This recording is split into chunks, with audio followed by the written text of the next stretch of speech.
नमस्कार। तो चलिए जानते हैं देश की महंगाई, बेरोजगारी, पेंशन, सरकारी नौकरी, किसानों के लिए महिलाओं के हितों की तमाम 50 बड़ी खबरों को सिर्फ 10 मिनट में। अभी तक वीडियो को लाइक नहीं किया तो लाइक कर दें। रक्षाबंधन पर यूपी में बहन बेटियों को 3 दिन फ्री बस यात्रा। सीएम योगी बोले जाम न लगने पाए। रक्षाबंधन के अवसर पर यूपी में बहन बेटियों को रोडवेज की बसों में 3 दिन मुफ्त यात्रा का मौका मिलेगा। योगी सरकार ने 8 अगस्त की सुबह से 10 अगस्त की रात 12 बजे तक यूपी रोडवेज की सभी बसों में मुफ्त यात्रा के आदेश जारी कर दिए हैं। योगी ने रविवार शाम अपने सरकारी आवास पर बैठक की, जिसमें कहा नगरीय और ग्रामीण क्षेत्रों में पर्याप्त मात्रा में बसें चलाई जाए। नगरीय क्षेत्रों में कहीं भी जाम की स्थिति न होने पाए। राज्य मार्गों और अन्य मार्गों पर पेट्रोलिंग बढ़ाई जाए। झारखंड के मुख्यमंत्री हेमंत सोरेन ने कहा आज एक बहुत ही मर्माहत करने वाला दिन है। देश के आदिवासी के नायक जिनको दिसोम गुरु के नाम से भी जानते थे, आज शिबू सोरेन जी हमारे बीच नहीं रहे। काफ़ी लंबे समय से वो बीमार चल रहे थे। आखिरी वक्त तक उन्होंने संघर्ष किया। आज उनका निधन हो गया है। आज हमारे पास शब्द नहीं है। हम सदैव उन्हें याद रखेंगे। उत्तर प्रदेश के मुख्यमंत्री योगी आदित्यनाथ ने कहा याद कीजिए, ये वही मेरठ है जो कभी सोतीगंज के नाम से जाना जाता था, लेकिन आज सोतीगंज अपने आकाओं के साथ सो गया है। सोतीगंज समाप्त हो गया है। आज मेरठ की पहचान 12 लेन एक्सप्रेसवे हाईवे से हो रही है। आज मेरठ की पहचान रैपिड रेल से हो रही है। अब सोतीगंज बीते दिनों की बात हो गई। अब मेरठ की पहचान एक जिला एक उत्पाद में खेल के सामान के लिए हो रही है। मुख्तार अंसारी का छोटा बेटा लखनऊ से गिरफ्तार हुआ। भाई अब्बास के विधायक आवास से उठा ले गई। गाजीपुर पुलिस बाहुबली मुख्तार अंसारी के छोटे बेटे उमर अंसारी को पुलिस ने गिरफ्तार किया है। गाजीपुर पुलिस रविवार देर रात लखनऊ पहुंची। उमर अंसारी की लोकेशन दारुल सफा स्थित विधायक निवास से मिली। पुलिस ने छापा मारकर उमर को अरेस्ट किया और गाजीपुर ले गई। पुलिस की प्रारंभिक जांच रिपोर्ट में साफ तौर पर कहा गया है कि उमर अंसारी और उसके वकील ने कोर्ट को गुमराह करने के लिए सुनियोजित रणनीति अपनाई। अब जल्द ही मामले में चार्जशीट दाखिल की जाएगी और कोर्ट से इस प्रकरण में ठोस कार्यवाही की सिफारिश भी की जा सकती है। यूपी में लगातार 3 दिन से हो रही बारिश से नदियां उफान पर हैं। सोमवार सुबह से 45 जिलों में बारिश हो रही है। लखनऊ समेत 22 जिलों में स्कूलों में छुट्टी कर दी गई है। प्रदेश में 24 घंटे में बारिश से जुड़े हादसों में 12 लोगों की मौत हुई है। प्रयागराज, वाराणसी समेत 17 जिलों के 402 गांव बाढ़ की चपेट में हैं। लखनऊ में लगातार 50 घंटे से बारिश हो रही है। पोस्ट कॉलोनियों में सीवर का पानी घुस गया है। सामान तैरता हुआ नजर आ रहा है। मेरठ में लापता 3 बच्चों के शव मिल गए हैं। पानी भरे प्लाट में खून लथपथ पड़े थे। परिजन बोले हत्या कर फेंके गए। मेरठ में एक दिन में लापता 3 बच्चों की डेड बॉडी पानी से भरे एक प्लाट में पड़ी मिली। 2 बच्चों के सिर से खून निकल रहा था। परिजनों का कहना है कि मेरे बच्चों की हत्या कर शव फेंके गए हैं। तीनों बच्चे रविवार सुबह घर से खेलने के लिए निकले थे। इसके बाद वह लापता हो गए। सोमवार सुबह करीब 6 बजे उनके शव मिले। वहीं पुलिस का कहना है कि बच्चों की मौत प्लाट में भरे पानी में डूबने से हुई। शवों का पोस्टमार्टम के लिए भेज दिया गया है। मामला जानी थाना क्षेत्र के शिवाल खास कस्बे का है। काशी में भक्तों की 5 किलोमीटर लंबी कतारें। ड्रोन सावन के आखिरी सोमवार पर कावड़ियों की भीड़। संभल में बुलडोजर से बरसाए गए फूल। आज सावन का आखिरी सोमवार था। काशी विश्वनाथ में रात से ही भक्तों की कतारें लग गई। सुबह करीब 5 किलोमीटर लंबी लाइन है। मंगला आरती में बाबा का विशेष श्रृंगार किया गया। बाबा को स्वर्ण मुकुट पहनाया गया। भक्तों के लिए मंदिर प्रशासन ने रेड कारपेट बिछाया। पुष्प वर्षा भी की गई। बाबा विश्वनाथ को जल चढ़ाने के लिए करीब 5 लाख श्रद्धालुओं के पहुंचने की संभावना है। बाबा हर सोमवार को अपने अलग अलग स्वरूप में भक्तों को दर्शन देते हैं। धनखड़ के इस्तीफे के बाद जाटों की नाराजगी बनी चुनौती। यूपी में 2.5% जाट आबादी है।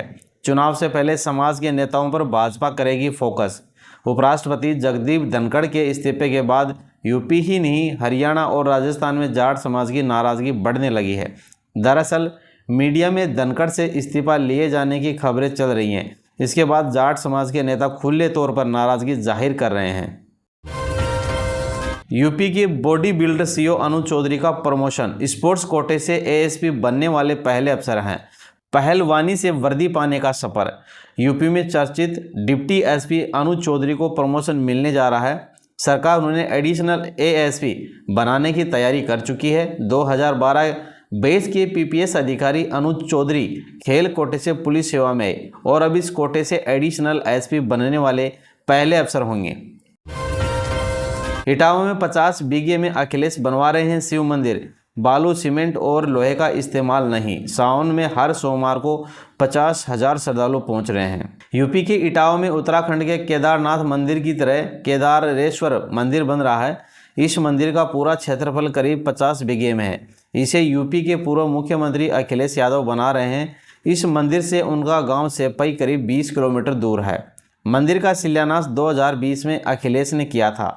2026 तक इसके तैयार हो जाने की संभावना है। मंदिर शिव भक्ति अक्षरेखा के ऊपर बन रहा है। देश के 8 प्रमुख शिव मंदिर इसी रेखा पर स्थित हैं। संत प्रेमानंद बनने के लिए घर से भागा एक बच्चा, बोला संत बनने के लिए घर छोड़ा। गोरखपुर में स्कूल की छुट्टी के बाद वाराणसी पहुंचा। मुझे संत प्रेमानंद महाराज की तरह बनना है, इसलिए मैंने घर छोड़ दिया है। मैं ट्रेन से वाराणसी पहुंचा और यहाँ से मंदिर में कुछ दिन रहने के बाद फिर मैं मथुरा गया। मथुरा में संत प्रेमानंद की शरण में रहता है। ये कहना है गोरखपुर के अमन दुबे का। अमन 1 अगस्त को घर से स्कूल के लिए निकले, फिर घर नहीं लौटे। पुलिस ने सीसीटीवी से उसकी खोजबीन की। रात से हो रही बारिश से बदला मौसम। संभल में 30 मिलीमीटर बारिश हुई। तापमान 26 डिग्री सेल्सियस। सड़कों पर जल भराव। संभल में रात से ही हो रही बारिश के बाद मौसम में बदलाव आया है। कल के मुकाबले आज 6 mm बारिश ज़्यादा हुई है।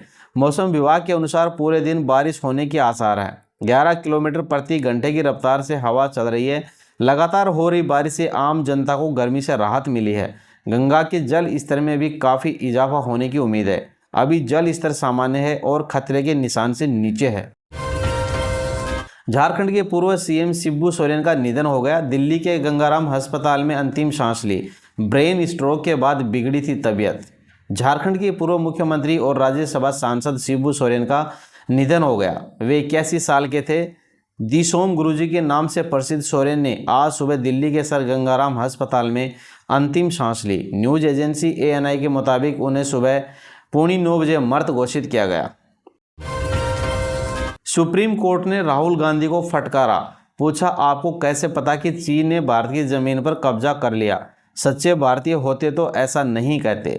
सुप्रीम कोर्ट ने सोमवार को कांग्रेस नेता राहुल गांधी को फटकार लगाई और साथ ही पूछा, आपको कैसे पता चला कि चीन ने भारत की 2000 वर्ग किलोमीटर जमीन पर कब्जा कर लिया है? विश्वसनीय जानकारी क्या है? अगर आप सच्चे भारतीय होते तो ऐसा बयान नहीं देते। साथ ही कोर्ट ने राहुल गांधी के खिलाफ निचली अदालत में चल रही कार्यवाही पर भी रोक लगा दी है। पटना एम्स में ओपीडी आईपीडी बंद हो गई हैं। 150 ऑपरेशन टले। हड़ताल पर डॉक्टर्स। चेतन आनंद मारपीट विवाद के बीच सीएम से मिले आनंद मोहन। विधायक चेतन आनंद और एम्स के डॉक्टर्स के बीच हुई विवाद को लेकर चौथे दिन भी जूनियर और रेजिडेंट डॉक्टर्स की हड़ताल जारी है। जूनियर डॉक्टर्स ने आज से आईपीडी और ओपीडी सेवाओं को पूरी तरह से बंद कर दिया है। रविवार तक 85 ऑपरेशन टाल दिए गए। आज ये संख्या 150 से ज़्यादा हो गई है। हड़ताल से मरीजों को परेशानी का सामना करना पड़ रहा है। दूर दूर से आए मरीजों को बिना इलाज के ही वापस लौटना पड़ रहा है। बिहार में शिक्षक भर्ती में डोमिसाइल लागू। अब बिहार के लोगों ही नौकरी में मिलेगी प्राथमिकता। चुनाव से पहले नीतीश का बड़ा फैसला। चुनाव साल में नीतीश कुमार ने एक और बड़ी घोषणा की है। इसे बिहार सरकार का मास्टर स्ट्रोक बताया जा रहा है। नीतीश सरकार ने ऐलान किया कि शिक्षक भर्ती में डोमिसाइल लागू किया जाएगा। यह व्यवस्था TRE 4 से ही लागू की जाएगी। और अंतिम बड़ी खबर है दोस्तों, 5वें और आखिरी टेस्ट मैच में जीत पर भारतीय टीम के कप्तान शुभमन गिल ने कहा, हमारे पास विकेट लेने के अवसर थे। हमें पता था कि उन पर बहुत दबाव है, क्योंकि ऐसी स्थिति में बल्लेबाजी करने वाली टीम पर बहुत दबाव होता है। हमें विकेट लेने के लिए सिर्फ एक अच्छी गेंद चाहिए थी। हमने सोचा था कि हम मैच को जितना लंबा लेकर जा सकते हैं उतना लंबा लेकर जाएं। इससे हमारी जीतने की संभावना ज़्यादा हो गई थी। तो दोस्तों ये हैं आज के मुख्य समाचार। आप चैनल पर नए हैं तो चैनल को साथ ही सब्सक्राइब कर लें और वीडियो को लाइक करें।